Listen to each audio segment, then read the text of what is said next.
Folks, here with Dave Reece, who has 30 years in the wind industry. So got me beat by, well, at least one, if not two. Well, it's 26. So you're pushing 31 years in April. A couple of months, yeah. Yep. All right. All right. I like April. That was my start month too, but I was 97. Well, Dave, thanks for joining us. And it's a pleasure. Calling in late from South Central England, Southampton, you said? Southampton, yes. Yeah. Well, thanks for spending your evening with us. That's quite all right. It's just another Monday evening. Girlfriend's out. Well, actually just got back from church. She's just fed the homeless. So I normally sit down late on a Monday night anyway. All right. Well, those are some good deeds right there. Let her work. Exactly. All right. Well, this will be fun. So, hey, when was your start? We got April 95, but how did you get into it? What was going on? Right. So at that time, I was building hovercrafts. I'd been in composites for 10 years before that. So started when I was about 15 with my stepfather building fiberglass ponds for fish. And then I went into car parts, boats, septic tanks, and then hovercrafts. And my then team leader said, I'm going for a job at this place where they make these wing things. Do you want to come with me? I said, have they got plenty of work? Back in the 90s, there was plenty of work around. And he said, yeah, loads. They're really taking off. I said, yeah, sure, let's go. And after the craziest interview ever, it's just so unreal. I got the job, started a week later. Well, congrats. The wing things. I don't know if I've heard of wings. I've heard paddles. Yeah. Okay. And what were you doing? And that was Wind Energy Group. What were you doing for them back then? Were you building the blades? Yeah, that was it. Straight into production. We had a new contract. They were basically a small R&D company at the time. And they brought in a new MD who took it more commercial, started selling blades globally. So they needed a injection of workforce to start knocking these blades out and selling them. What size blade were you making back then? And do you know what turbine model it went on? 15.5. I love it. What was it? Was that a Micon? I think it was actually, or an Enercon. Enercon back then. So yeah. I think the first ones went to India. Mm-hmm. Okay. That production facility. Boy, you've certainly seen a lot of changes in your career then. Wow. So that was the start of it, and from there, the blades obviously just started growing. The next production line I think was 15.5. Then we had some 19.5s, 21.5s. I don't know why they always had the 0.5, but that seemed to be a pattern that went along. We did some Windmaster, the two-bladed turbines as well, back in the 90s. Yeah. You know where they are now? I think they're on the dirt now. Well, no, I mean the size of the blades. Oh, I thought you meant the two-blade model. Oh, yeah, many of them ended in the dirt. Right. Yeah. Yeah. No, today it's, 50 or better, right? I don't know if anybody's making one smaller than maybe 55, 56. They're all bigger than that now. Yeah, definitely. I think there's obviously the residential ones are smaller, but the commercial ones are mega now. Mm-hmm. And in two pieces, right? Just to get them, just to transport and then assemble in the field. Yeah, the two-piece ones, I haven't seen any of them yet, to be honest. Okay. But they're certainly transporting. The bigger ones are obviously more offshore anyway, so they don't have to go up the windy mountains. But with those new dollies that stick the blades at 45 degrees, they don't have to worry about those bends in the road so much anymore. Right. Yep, that's a lot of changes. All right. Well, where'd your career go after your introduction? So I spent a few years in production. Then I went into R&D.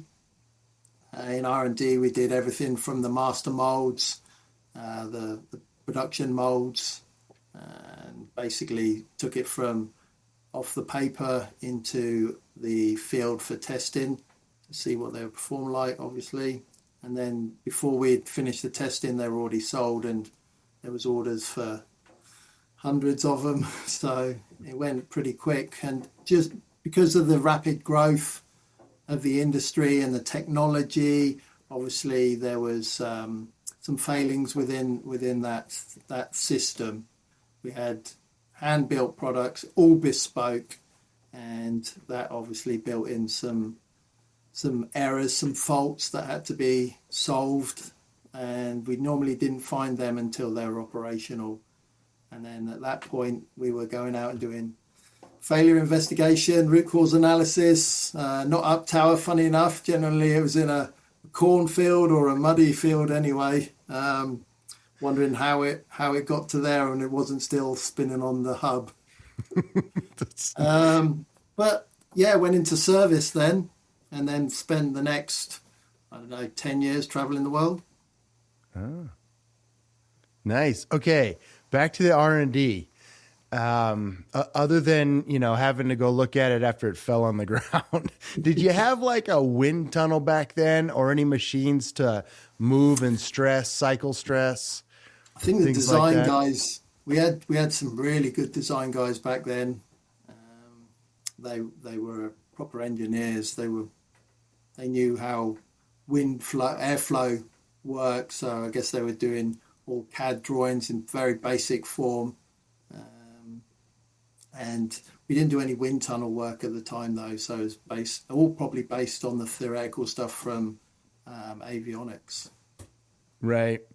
And then no destructive testing, stress it and see when it breaks, or yeah, we did a bit of that. That was fun. We took it up. There's only a small test center up in London at the time, which was part of the same company. We were sort of the green arm of the business, so I got some nice credits with the government. Back in the 90s, everybody was just starting to talk about the green pound and everything and saving the planet. I know Greenpeace was a long time before that, but it was getting more mainstream then. I did see some test into destruction. All right, good deal. That's the fun part, right? When you're in R&D, when you get to break something. Yeah, but it was rarely as dramatic as it sounds, because you just start hearing it creaking and the odd thread of fiber failing, and at that point you knew it was gonna go. So it was only when they took it up to the max limit that we saw the failures. But even then, we weren't really streamlining the production. It was all built to last. So just like old cars, if you've got an old car, it'd go on forever and ever because everything was bulletproof.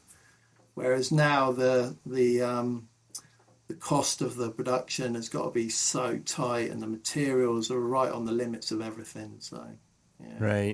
Right. And then, wait a minute. But you said green credit. Is that a tax credit? Did you get a tax credit while working on this? There is a version. Was it in America? The RPC, is it? Renewable RTC, renewable tax credit for the power plant. I thought you meant maybe as a personal individual. No, you got a discount. We never got those. We didn't get them over here either, but it's a good idea. Makes sense. All right, just had to check. Yeah.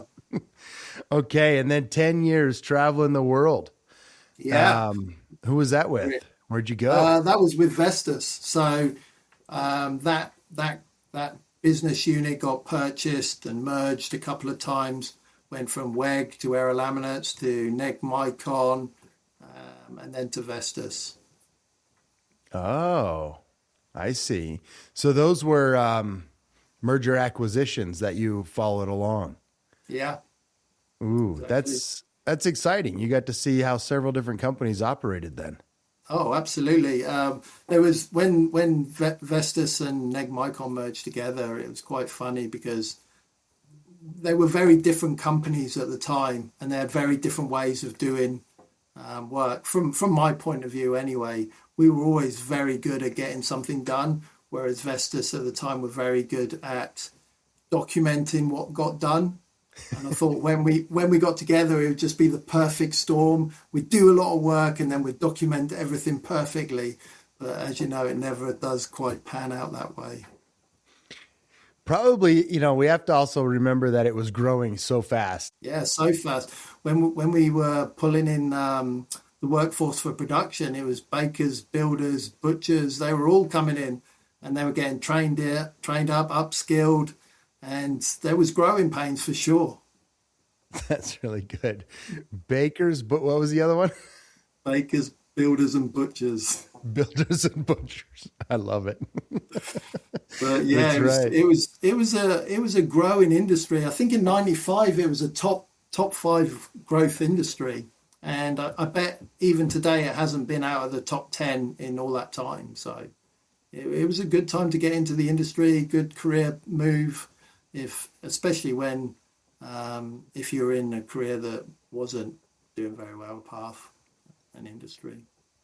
Was there ever a point in your career where it was, an aha moment and you thought, I can spend the rest of my life, rest of my career here. It's going to continue to grow. It's that good. Do you know what? I don't think there is. I think the whole time I was just so head down, enjoying the job. I've been really lucky in all the companies I've worked for, all the positions I've had. I've never really done it for the money. It's always been for the enjoyment of the work and the people and job satisfaction. So across the years I've been working, I've always been super lucky to enjoy what I've been doing. Well, that's really nice. That's I wish more people had that kind of experience in their careers. That's really nice. Really nice. Yeah, there's so many people out there that dread going in the morning, and it's so sad when you think you spend a good portion of your time in the office or in the field doing something you don't like. Right. I should share. For me, it was 2002. I was working for Enron prior to that. They went bankrupt, and then GE bought the asset. Yeah, GE bought the asset out of bankruptcy, but there were multiple companies bidding on it to get it. And I thought, oh man. And then when the deal closed, GE came in and hired a bunch of people and brought in process and structure and all of this. I went, oh, all right. I know where I got to be. That was good. Yeah. I think the Enron time was quite unsettling for some people, that's for sure. Yeah, that was really, really bad. Really bad. Okay, so 10 years traveling around. Looks like you hit quite a few countries, and you even got some Minnesota time in there. I thought I saw somewhere. Spent a lot of time in Minnesota. Actually, my first project in the US was in Tehachapi. No way. What's the name of the project? Oh, I knew you were going to ask that. And what year? It was something Creek, 2000. Oak Creek. Oak Creek? Does that sound right? Yeah, could have been. Yeah. It was two Negmicon NM 54s, maybe. Oh, 54? Yeah. Is that the rotor diameter? Yeah. Yeah. I remember kilowatts, like 750, Oh, that would have been a 950. 950. Yeah. Okay. Well, so you know some Tehachapi people then. Wow, I wouldn't say that. It's a long time ago. And the grey matter is not what it used to be, that's for sure. Well, there's still some of the crew here in Tehachapi running around that worked on those. So I hope maybe they reach out and connect. That would be kind of fun. Oh, that'd be nice. Yeah. I love it. You did a Tehachapi visit. Yeah, and I actually drove through in October. So I was over in the States last year, the end of last year, and I drove up from Texas, drove up to North California.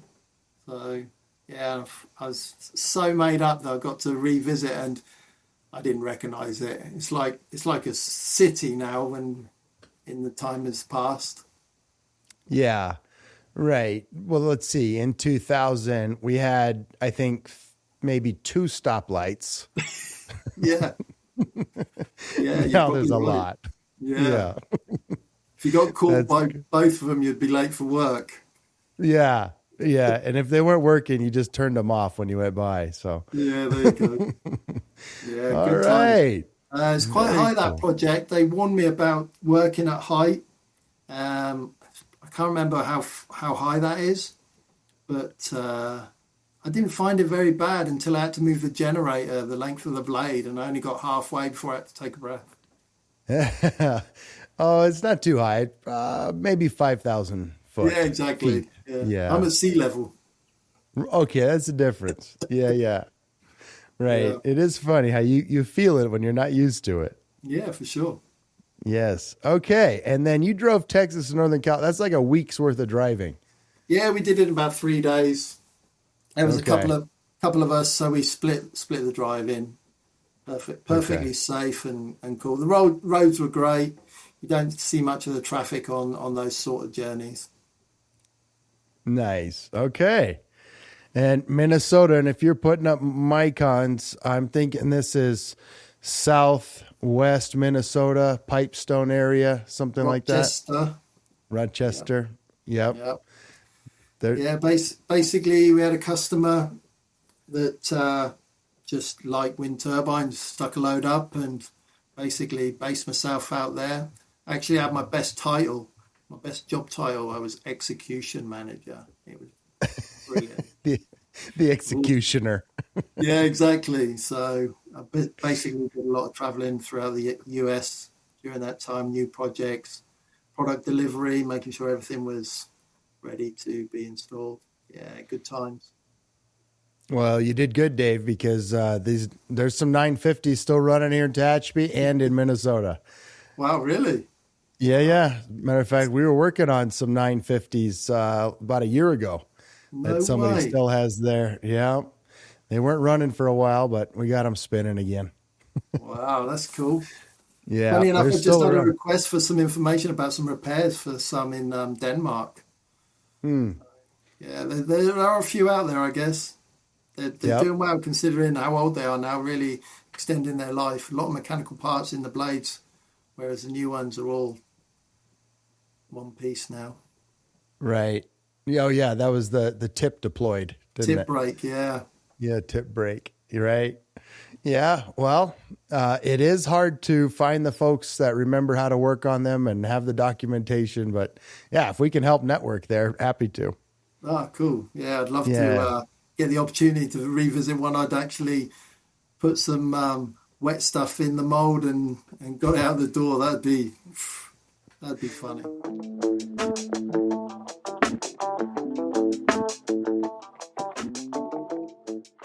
We'd like to thank our sponsor, Altair Energy Services, and their highly trained, expert technical staff, leveraging decades of renewable power management experience into customized solutions for everyone to meet their energy goals and contribute to a better future for all. Altair's team of hardworking, respected experts are providing full scope, turnkey repairs, planned and unplanned maintenance, system upgrades, fully autonomous technical crews, supplemental staffing, and customized dynamic scheduling to fit your power production needs. Contact Altair at info@altairenergyservices.com and learn more about their wide range of capabilities across multiple power technologies and platforms. All right. And then what happened next after the 10-year global tour? Oh, 10-year global tour. So I'd spent a lot of time traveling, and my then partner decided that she wanted me closer to home. So we moved to Denmark for a couple of years, working out of the production facility there, office, 50% in the office, 50% in the field, just overseeing projects with the SIM group, making sure that all the ongoing defects got the attention they needed, and the customers had a product that really did deliver. So did a couple of years there. And then after that, I went into business on my own. Set up a ISP in the UK, and training facility, and another one in the US as well.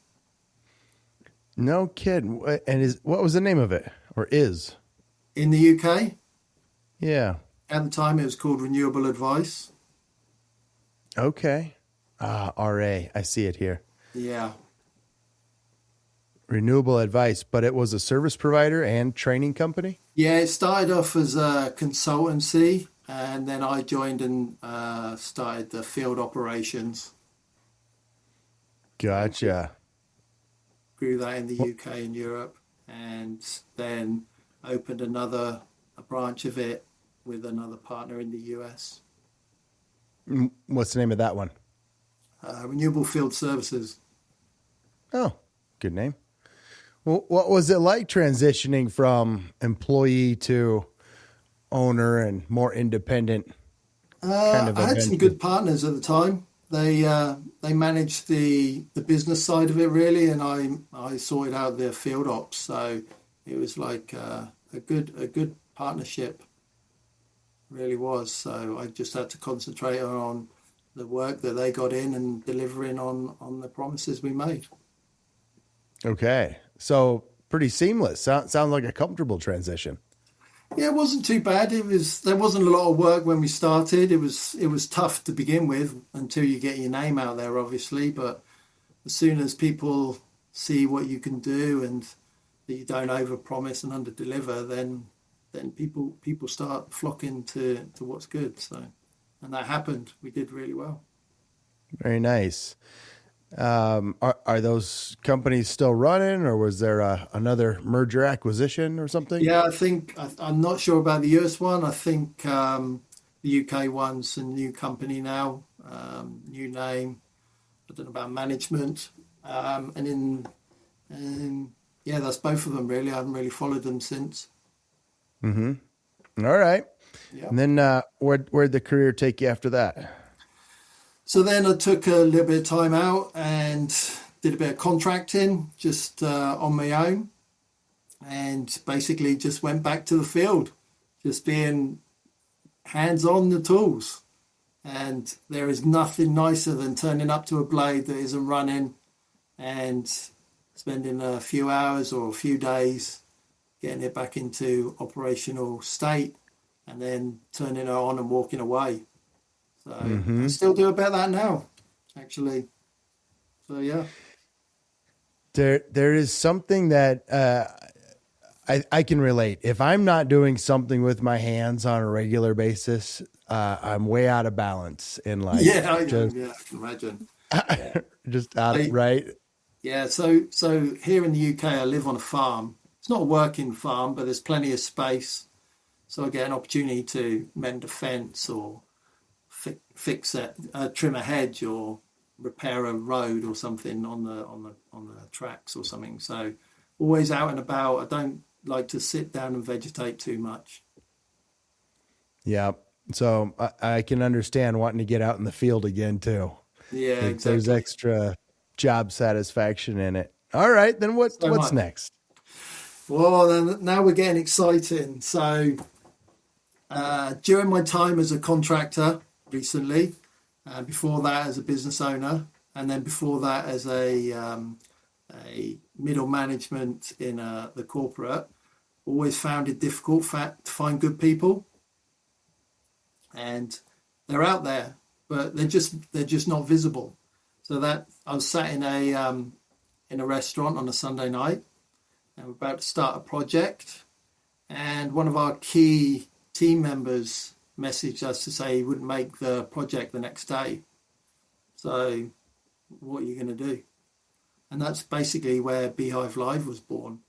And basically it's an online platform where technicians set up their profiles, digitize their CVs, and employers can just go on the website, go on the platform, go through our 5 pillars of filtration, and then you get a shortlist. of the technicians you might need. Okay, I don't think I've heard of a business model like that before. That's Exactly. unique. Yeah, very unique. The only thing you might have seen it is on a very famous shopping platform where you probably get something delivered every other day, especially if you've got a wife like I have. I'm There's always familiar. somebody knocking at the door wanting to deliver a parcel. That's really good. All right. When did you found BHive Live? That was 2018 as a passion project. Ah, okay. Yeah. Passion project. Yeah, so all the time since 2018, I've really been contracting myself. So out in the field, consultancy, anything, root cause analysis, just using my experience, really, what I've built up over the few years that I've been about. So on the side, when quiet times permit, I would design how it's going to work, what the requirements that the employers would want and what the contractors need. So they're not like ships in the night, and what an employer wants, they can find. Very nice. So, tell me about the startup. Since it was, how long was it passion project before it hit a point where you said, "Okay, this is a business model. I got to go to work now." Yeah, so 2018 we started it with just the idea. Well, the idea was actually a few years older, and it was only 2018 when I exited the other companies that we decided to do it, because we sat on it for a while. And we put a landing page up on the internet saying what we were going to do, and people were messaging in, emails, phone calls saying that's a good idea, what are you going to do about it? So the next phase, we went to India, not physically, but we took a white label product off the shelf and rebranded it and stuck that on the internet. And it was supposed to be very, very niche. Latex in the UK, that was it. So we maybe thought we'd get a couple of hundred at the most. But you know what it's like, as soon as you put something on the internet, everybody can see it. And there's no hiding. So we got the latex. We started getting rope access technicians. And as soon as you're getting rope access technicians, you're getting oil and gas. Oil and gas is global. So before we knew it, we had over 2,500 members in over 100 countries. Oh my goodness. I know, exactly. Okay. All right. You had a good problem to solve. Yeah, exactly. So that was good, but the platform that we built it on was very clunky. It didn't really do what we wanted. It wasn't a marketable tool. It was just showing you what was possible. So we couldn't separate the two clients, the contractors and the companies, and we had to take it down. And now we've got a landing page again while we build the final product. Well, the first iteration of a minimum marketable product. Gotcha. And are you designing that? Your team? Just me. Just you're doing the software work? Well, so I had a team a couple of years ago, and tech is a dark art. They're funny people. Yeah. They know their stuff. Don't get me wrong, but there's definitely a disconnect between the average man and what goes on in their brains, for sure. So trying to communicate and get the deliverance right is a challenge. So we didn't exactly get what we wanted. So we got something, and now I'm learning it every day. I'm learning a new piece of a new feature that I need to apply to developing the demo, which I now have. A basic demo, don't get me wrong, but it can show what's possible. Okay. The old platform is still operating in the background for the folks that need it, or not right now? No, because there was a subscription model from the suppliers, so we would have had to pay every year to keep that going, and it just wasn't economically viable. Gotcha. Okay. So you probably got some folks contacting you regularly to see when you're going to be up and running again. Yeah, I bet. that's the tech guys. They're really keen on it at the moment, more than the companies. We get company now and again who seem to see our branding on LinkedIn. We're quite strong on LinkedIn, but it's the technicians that really want to see it up and running more than anybody else, because you know what it's like when you need to find the next project. It's hard work. You've got to spend a lot of time going through websites, scrolling through the feed on LinkedIn or the jobs board. It's hard work, and then you've got to send out your email, which you have to update. So it's time consuming, and time is finite. Yes. Okay, so tell me about the technician's experience on there. What's their experience like, and are they looking for a job as a W-2 employee, or is that a U.S. thing, or 1099? Direct employment versus contractual. Yeah. So depending on what region you're in, obviously there'll be different employment laws that we have to adhere to. But basically, it is as simple as digitizing your CV, your resume, maintaining your qualifications are all in date and they're available to be seen. Obviously, this is all locked in. I don't know if you have GDPR over there to protect your data, but we do in the UK. And then obviously keeping a calendar up to date. And then when the client goes through the process, then obviously all the data's there for them to filter through. So ultimately, once you've got your profile up and running, it's very little maintenance that you have to do. Check your odd certificate needs updating, so you put your new expiration date in there. And if you have an appointment or a new project or a personal event that you need to block out, you just put that in your calendar, and that'll just allow all the other dates that you haven't got anything booked in to be available to work. That's really clever. So for a technician, it's a continual, I don't know, job hunting sort of engine for them. Exactly. Instead of you doing it yourself, it'll work 24/7 in the background for you. You don't have to hunt jobs. Jobs will hunt you. Yes. Okay. And then those jobs may be like a temporary work contract, a full-time permanent contract that might end at some point. Okay. Absolutely. Whatever fits for the employer at that time. If you can imagine you've got a project and somebody goes down sick and they go down sick for a week, you've got to get somebody in to fulfill that role. And not everybody has the workforce available to just drop in when you need them. So at that point, that's when the platform comes into its own. All right. Brilliant. And you had over 2,000 technicians on there? I think we're about nearly coming up to 3,000 now. Okay. Yeah. What's I'm wondering, like, the average age of the technician or how long they've been with you. Oh, so some have been years, I assume. Yes, some have been from the start. We obviously got a good uptake in I think we released the white label product late 19, early 2000, 2020, sorry.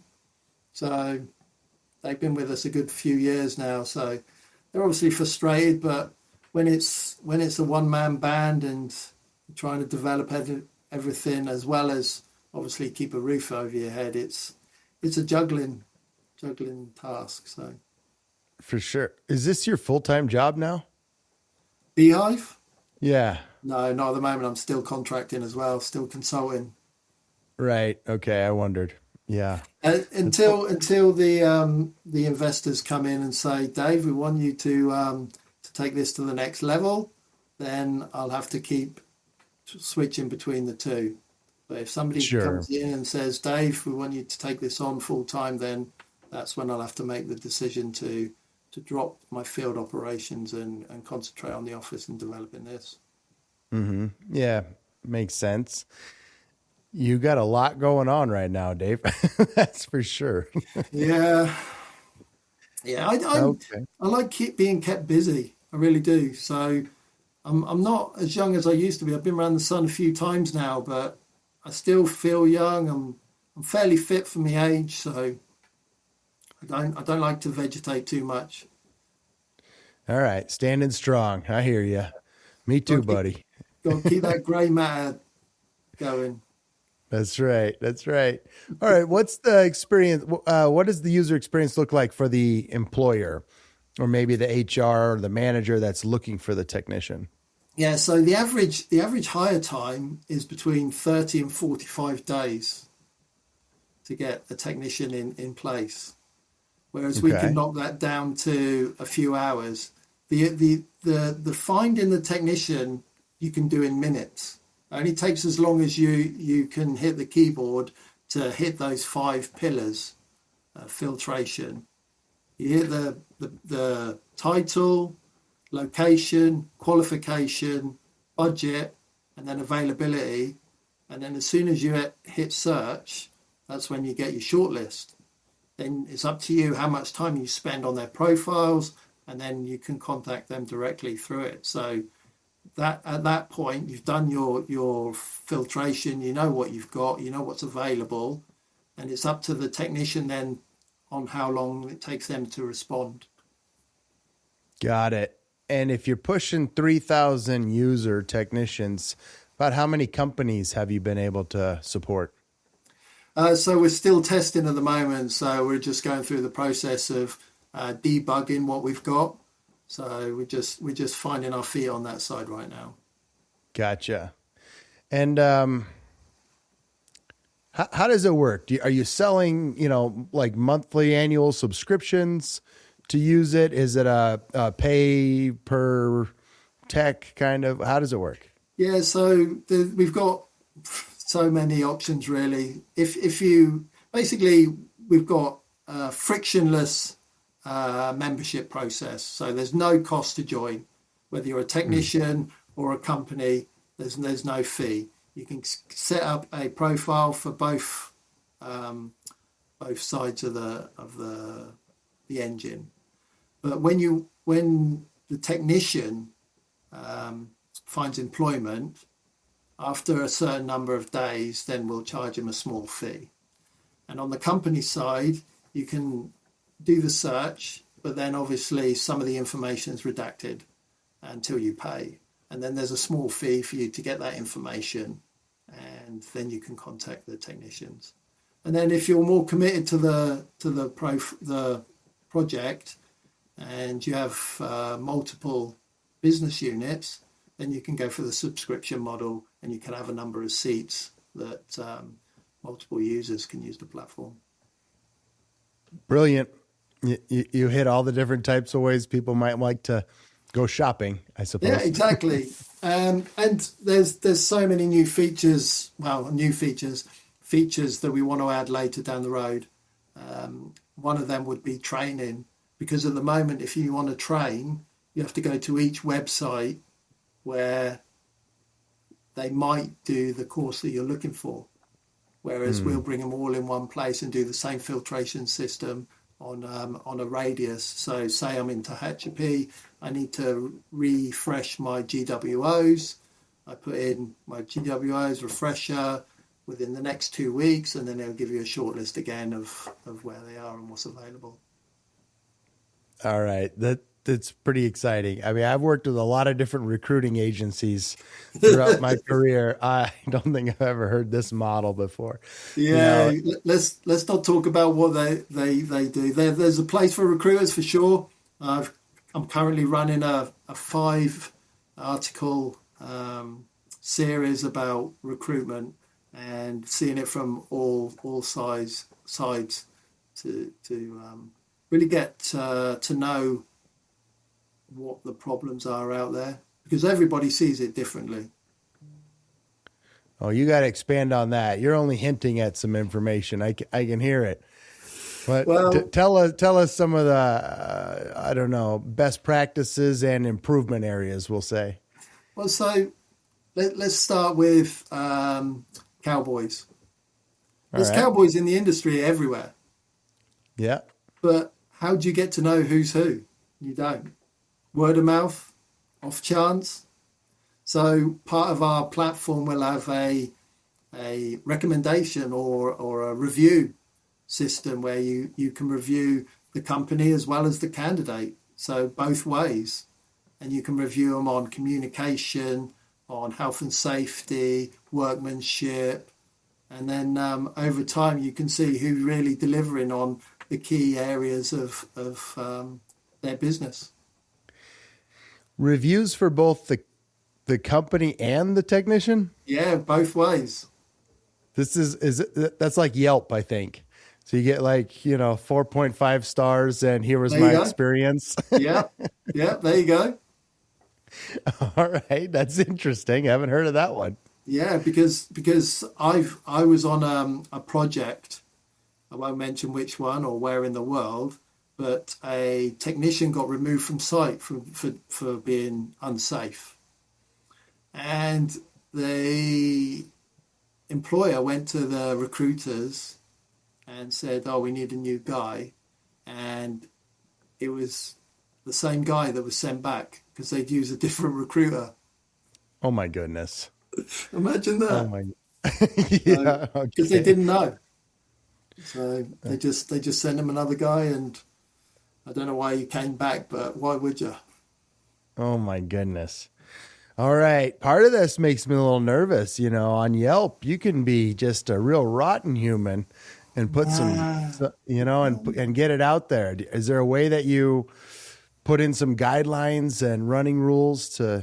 Yeah, of course. There'll be some standards that we have to meet, so it's not just somebody who's been mistreated or who thinks they've been mistreated, and that just won't work. So it has to be authentic, it has to be genuine. So we'll monitor that and manage that. We'll get the right people in when we add that feature to the platform. That'll be good. I just have some funny idea, a year from now or something, we'll get back together and we'll go read some reviews. Well, the good thing is there's no text reviewing. It's all by 1 to 10s. Sure. It's still, it sounds very intriguing. It is sort of the next level into the social media where you get this, digital credit. Yeah, score exactly. Of sorts. Look what they got in China. They got the social score. So right. It's happening all around us. So obviously it's not got to the Western world yet, but we have credit scores in the UK. So sure. Yeah, here too. Yeah, so it's out there.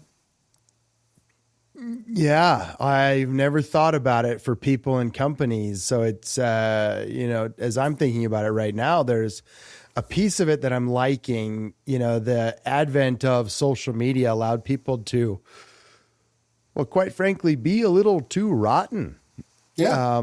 Because there was this weird protection or anonymity to what you were doing, and removing that anonymity and making everybody, real out there, I think will make society a little bit nicer, at least more accountable. Yeah, I think provided that you're not too anonymous, because there's got to be accountability. There's got to be reasons behind why you're giving those kind of reviews. You can't be a basement keyboard warrior, because that just doesn't work. We've seen that before and how toxic that is. So you have to be careful how it's deployed.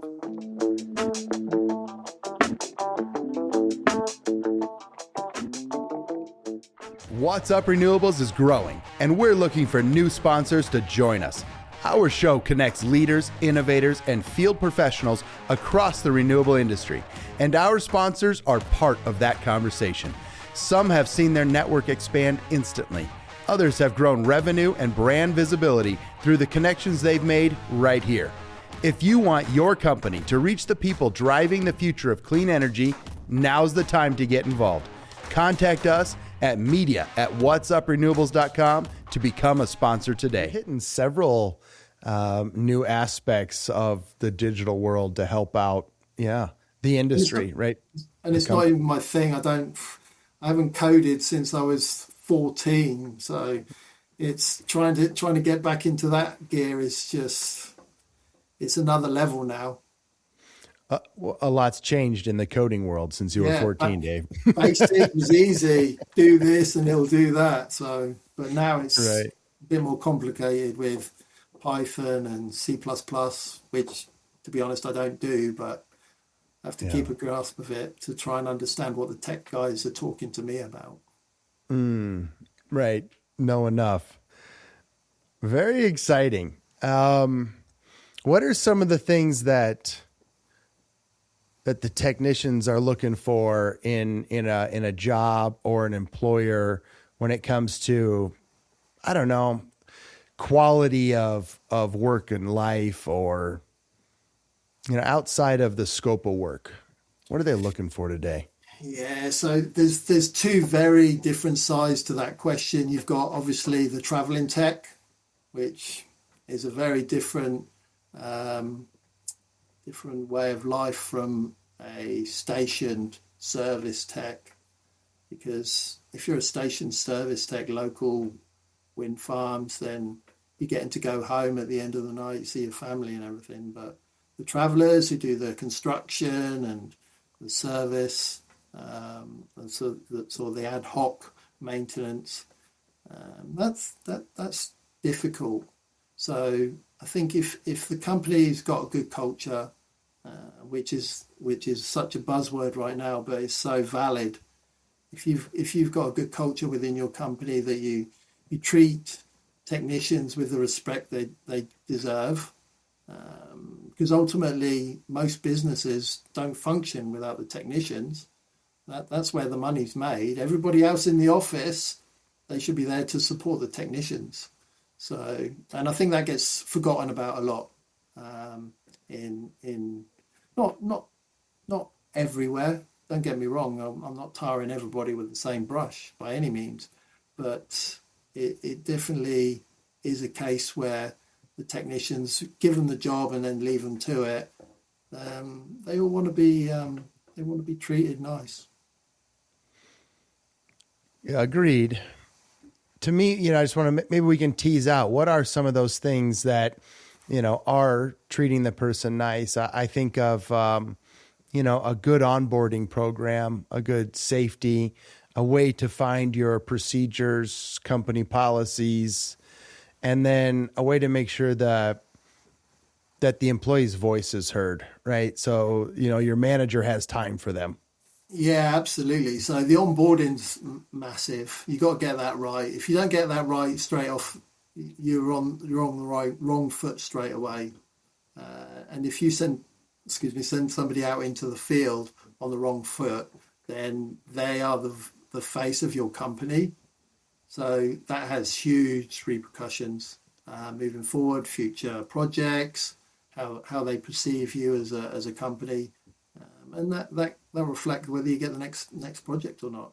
So onboarding is definitely key, and that onboarding has got to be heavy on the health and safety, communication lines. You mentioned the documentation. There's a lot of documentation out there. It needs to be boiled down into the most impactful in the shortest amount of text possible, because the last thing techs want to be doing is reading books. These guys like spanners, they like grease guns, and they want to get up there and get on with it like they do, rather than do all the documentation and the paperwork. So if you can simplify that as much as possible, they'll love that. So making their job as easy as possible, that was always one of my mottos. Make it as easy as possible. If it's easy, they'll do it. If it's difficult, they'll find an easier way. That's right. It is a massive amount of documentation in our industry. Yeah. And, we've talked about all the different size turbines, types of turbines, models, and there's a document for every piece of each one of those. It's it's a searchable database at any company now to go and find what you're looking for. It's huge. Oh, and we've all seen the documents you get with the new iPhone. How many people read it? You don't know what powers they have over your data. If we're all perfectly honest. That's right. Terms and conditions. Either click accept or throw your phone away. Exactly. Go for another make and model. Yeah, that's right. All right, good. And then, I say the technician wants to have their voice heard. Do you have what are you hearing out there? What does that mean today? To get a little bit of time with your boss when you have questions and things like that. Yeah, I think more companies are doing end of season feedbacks, end of project feedbacks now, so they can understand live what's happening, where lessons can be learned. Obviously, if there's a health and safety event, that's always right to the top very quickly, but it's the micro stuff that doesn't seem to get through on a daily basis. So I think the end of project reviews are definitely where it's at if you want to maintain and progress the business. So that really does help the candidate get heard when they're running multiple projects in multiple countries. You need this dialogue. You need open communication lines that are reactive. Yeah. Proactive, plan your annual review. Reactive, answer your phone when they call. Right, kind of simple. Yeah, for sure. It's no good doing a document and it just goes into a filing system. That's no good. They need to be live. People paying attention to what's being said. And what are you hearing from companies? What are they looking for? What are they maybe looking to avoid as well? So with the ISPs in the contracting world, it's very difficult for them, obviously, to find technicians. There's only one pool. So when you're tendering for a project, it's the same pool of people. It's just how you perform in the tender that gets you the work, because ultimately it'll be the same guys doing the work in the end. So they have to have the right people at the right time for their projects. And if they're not out there, we have to find something like, 400,000 new staff before 2030. And that's without people leaving the industry. There will be people leaving, people that are getting past their working life and want to go into other roles or leave the industry and do something different. So there's a huge need for new blood in the industry, time to upskill and transition from other industries, skill transfer.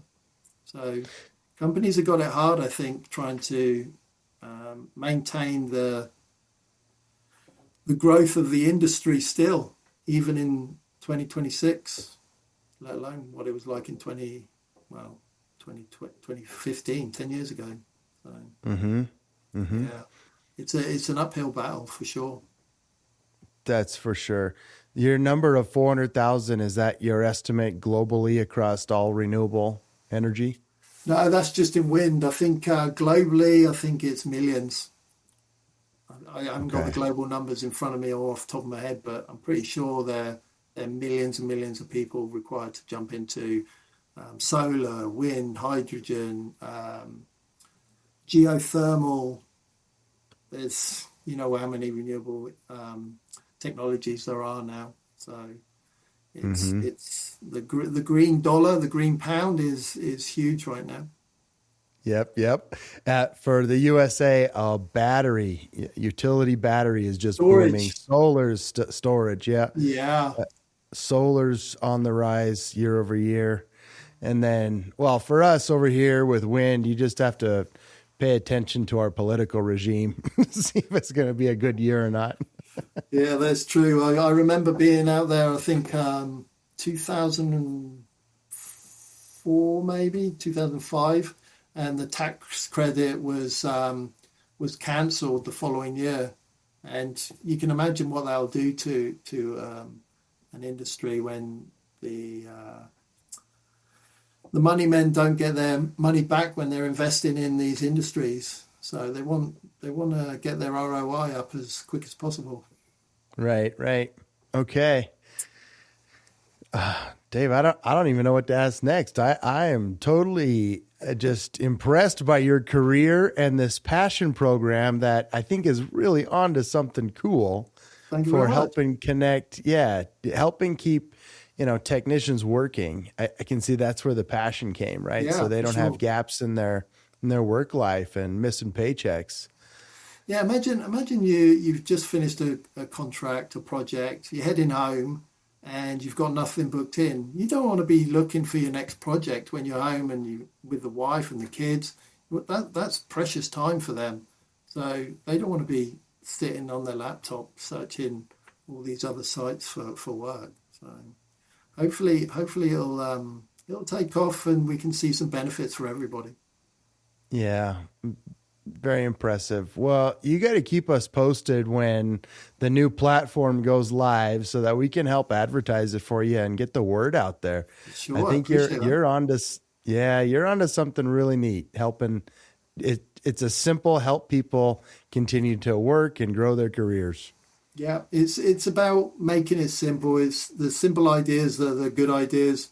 James Dyson didn't reinvent the vacuum cleaner; he just made it better. So that's all I'm trying to do. I'm not coding. I'm not making all these fancy tools. They're already made. I'm just putting them together.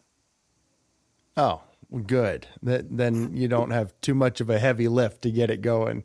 Yeah. Fingers crossed. There's still a lift there, but yeah, one step at a time. Well, maybe I do have another question. How'd you come up with the name BHive Live? That was actually my business partner's daughter.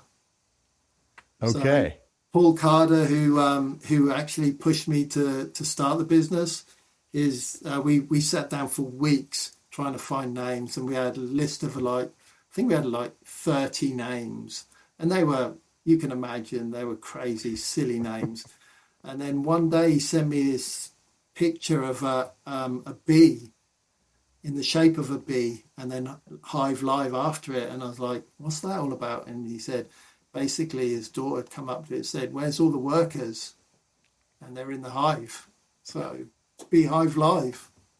All right. Good story. And she's clearly Queen Bee then. She absolutely. Yeah, exactly. We need her on board. Yes. Oh, very nice. All right. Well, it's been a pleasure getting to know you here. And thanks for telling your story and the passion behind BHive Live. We're going to be excited to see that be live again in the very near future. Yeah, we'll be watching and paying attention. Thank you, Adam. It's been a pleasure talking to you tonight. All right. Well, have a good evening and looking forward to connecting again in the future. You too, guys. Bye for now.